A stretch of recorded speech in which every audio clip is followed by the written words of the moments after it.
You are watching the world 24/7 on the Ndtv network. I am Parmeshwar Bawa. An action-packed bulletin lined up for you. Let's begin with the top stories you need to know.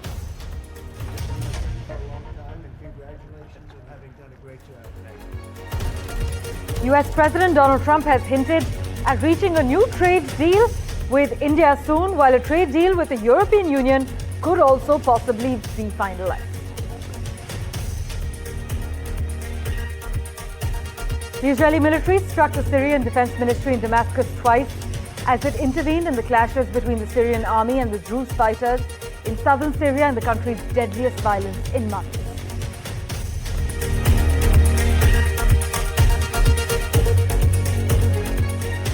Iran's supreme leader Ayatollah Al Khamenei has said that it is ready to respond to any renewed military attack and that it could deliver an even bigger blow to its adversaries than what it gave during the 12-day war with Israel. Hours after the Yemeni authorities deferred the execution of Indian nurse Nimisha Priya until a new date was announced, the brother of Talal Ad-Omedi, the Yemeni man she murdered in 2017, has said that his family does not wish anything less than the execution of the convict, reports state.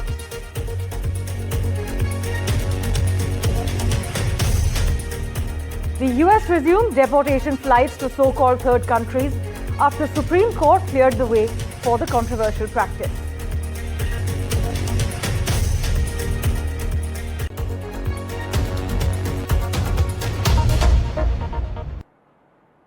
Our big focus, US President Donald Trump has hinted at reaching a new trade agreement with India soon, while a trade deal with the European Union could also possibly be finalized.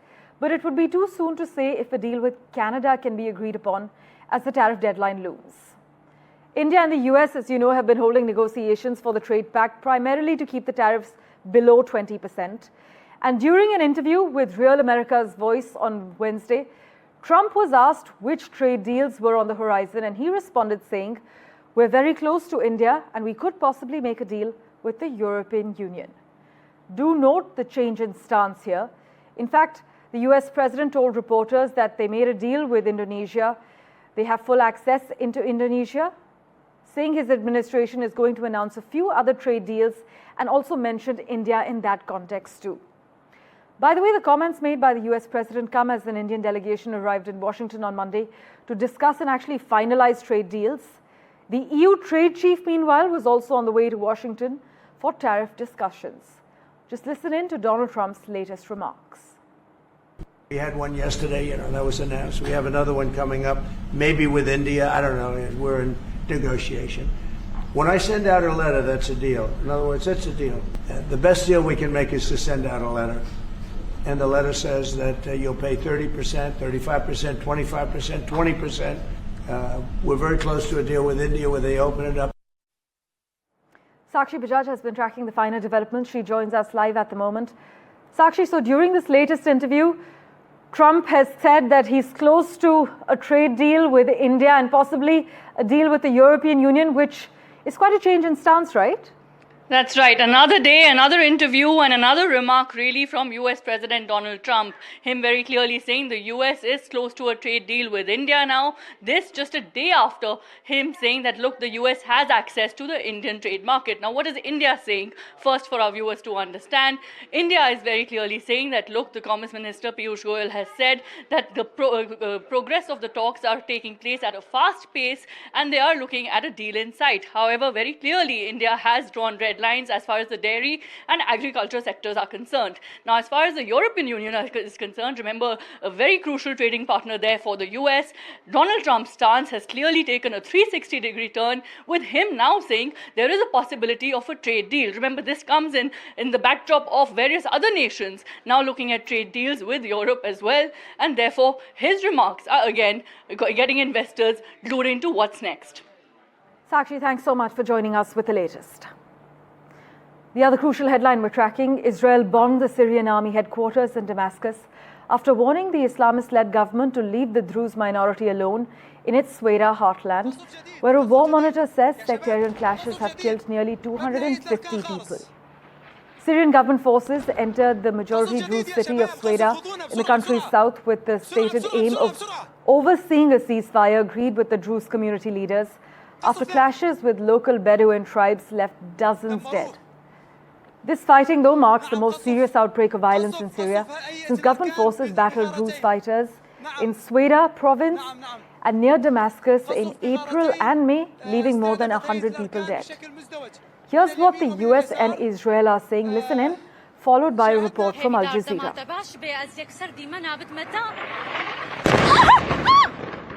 These are historic, long-time rivalries between different groups in the south, west of Syria, Bedouins, the Druze community, and it led to an unfortunate situation and a misunderstanding, it looks like, between the Israeli side and the Syrian side. So we've been engaged with them all morning long and all night long with both sides, and we think we're on our way towards a real de-escalation and then hopefully get back on track in helping Syria build a country and arriving at a situation there in the Middle East is far more stable. So in the next few hours, we hope to see some real progress to end what you've been seeing over the last couple hours. אחיי אזרחי ישראל הדרוזים, המצב בסוודה, המצב בדרום מערב סוריה, הוא חמור מאוד. צה"ל פועל, חיל האוויר פועל, כוחות אחרים פועלים. אנחנו פועלים כדי להציל את אחינו הדרוזים וכדי לחסל את כנופיות המשטר. ועכשיו יש לי בקשה אחת מכם. אתם אזרחי ישראל, אל תעברו את הגבול. אתם מסכנים את חייכם, אתם יכולים להירצח, אתם יכולים להיחטף, ואתם פוגעים במאמצים של צה"ל. ולכן אני מבקש מכם, חזרו לבתיכם, תנו לצה"ל לפעול. هذه دار دمات باش بأز يكسر دي منابت متى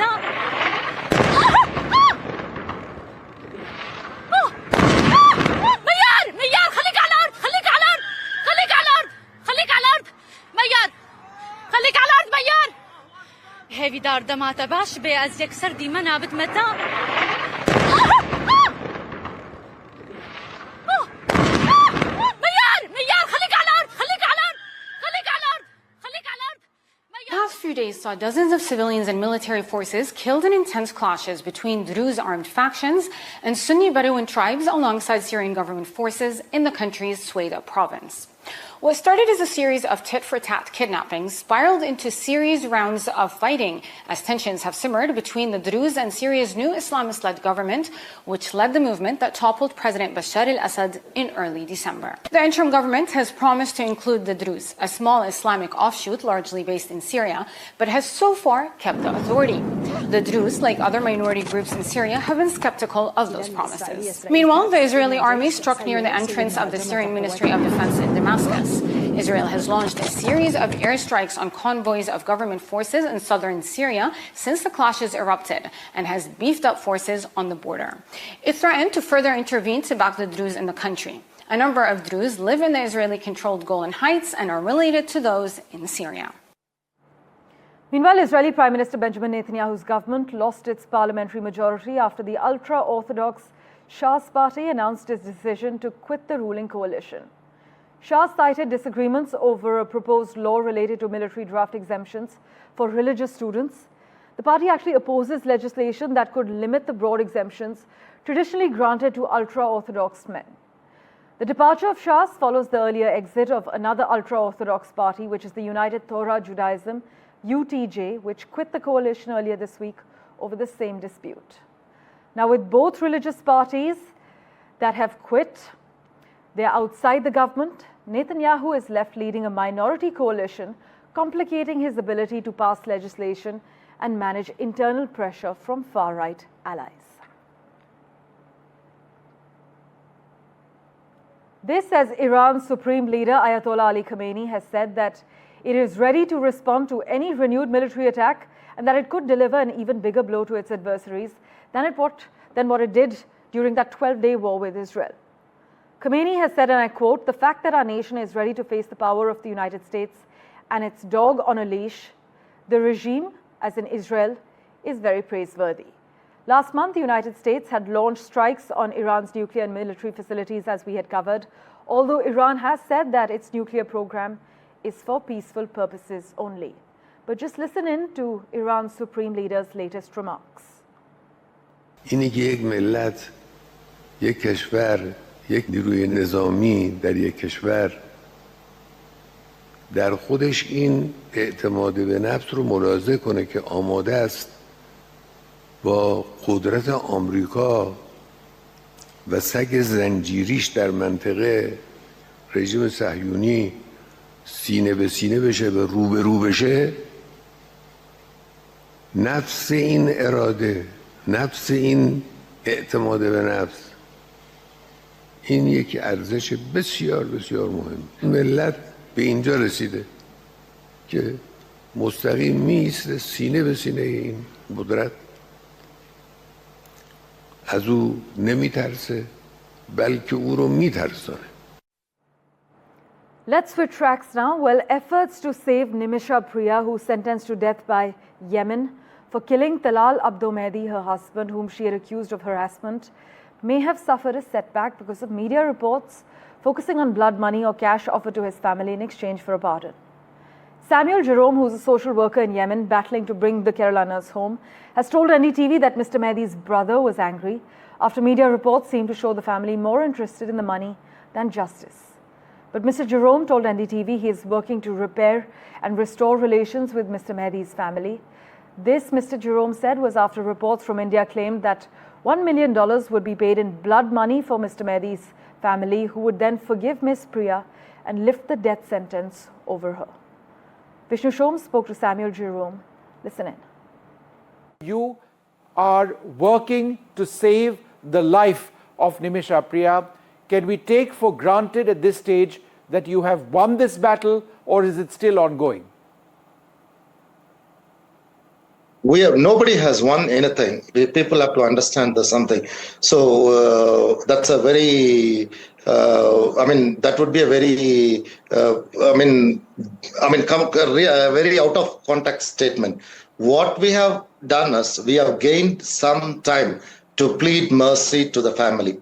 And having said that, if people cannot be in the shoes of the victim, that is Mr. Talal, and the family of Abdul Fattah, we can never achieve this. So because why I am saying this, all along in India, the issue of Nimisha has been highlighted, and all along people have been saying there is blood money negotiations. The term blood money negotiation itself is very wrong. I had met the brother, I've met the brother twice, and I met the father once, and it was just pleading for mercy. We cannot go there and sit and ask and say how much money you take. That's totally absurd. I don't know how people in India think about that, though. And also my relationship with the family has been built since 2017, slow, steady.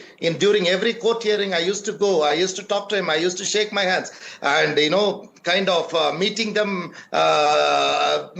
and like this. That is how I built a trust over this long period. Now, yesterday, unfortunately, because of all the media things that came up and all those things, we really had a setback that the brother posted that he was absolutely not interested in anything. That's really a very big setback. No, but what is the situation now? Honestly,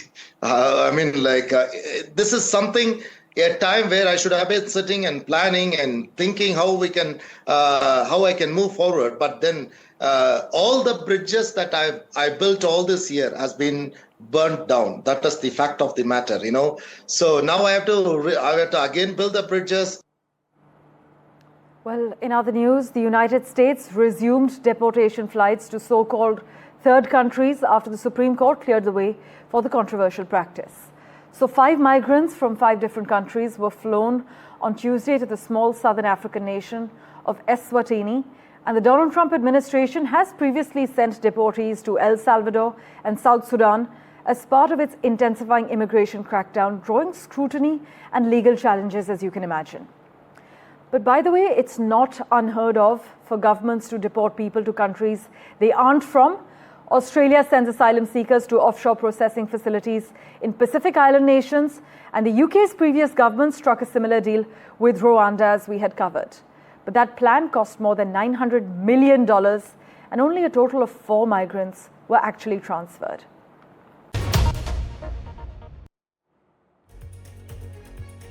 Welcome back.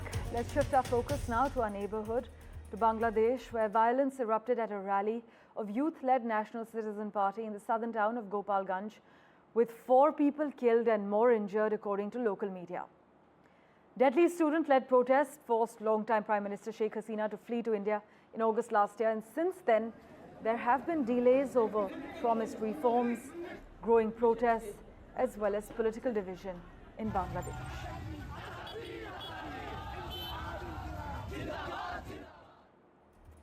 Meanwhile, Praggnanandhaa has taken down Magnus Carlsen in the 4th round of rapid chess at the Las Vegas Freestyle Chess Grand Slam Tour. He played a superb game with the white pieces to beat the former world champion. And with this win, Praggnanandhaa is the sole leader of his group with 3.5 out of 4 points. There will be 3 more rounds of rapid chess played. The top 4 players from the 2 groups will make it to the winners' bracket.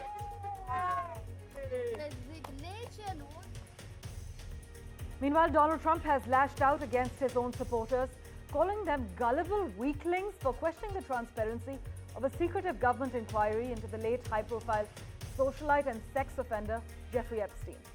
The US president is struggling to contain a political crisis within his usually loyal Make America Great Again base, his MAGA base, over suspicion that the administration is hiding details of Epstein's crimes to protect the rich elite Epstein associated with, which included Donald Trump.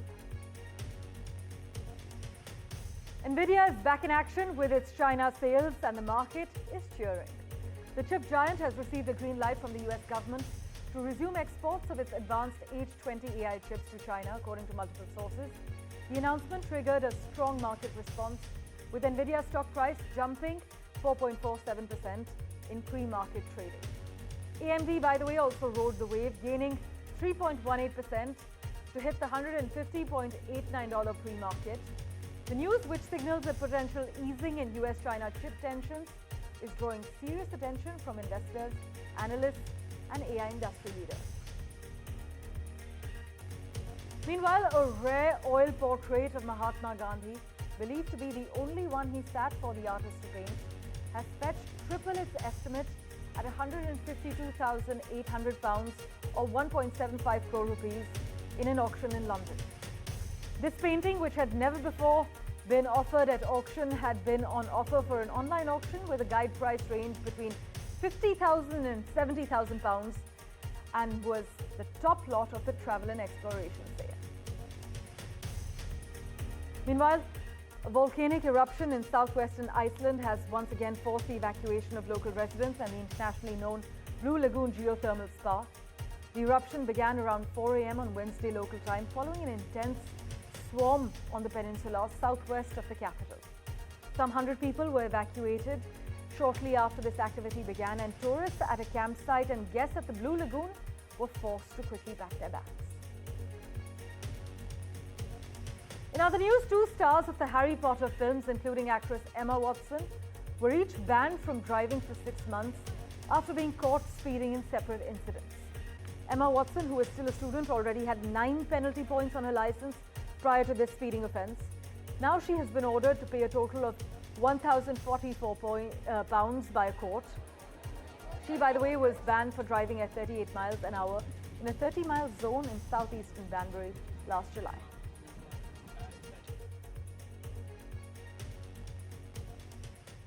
And let's switch tracks to Spain now, where there was an Indian business community diaspora engagement program that was attended by the Madhya Pradesh Chief Minister Mohan Yadav. Here's a glimpse for you.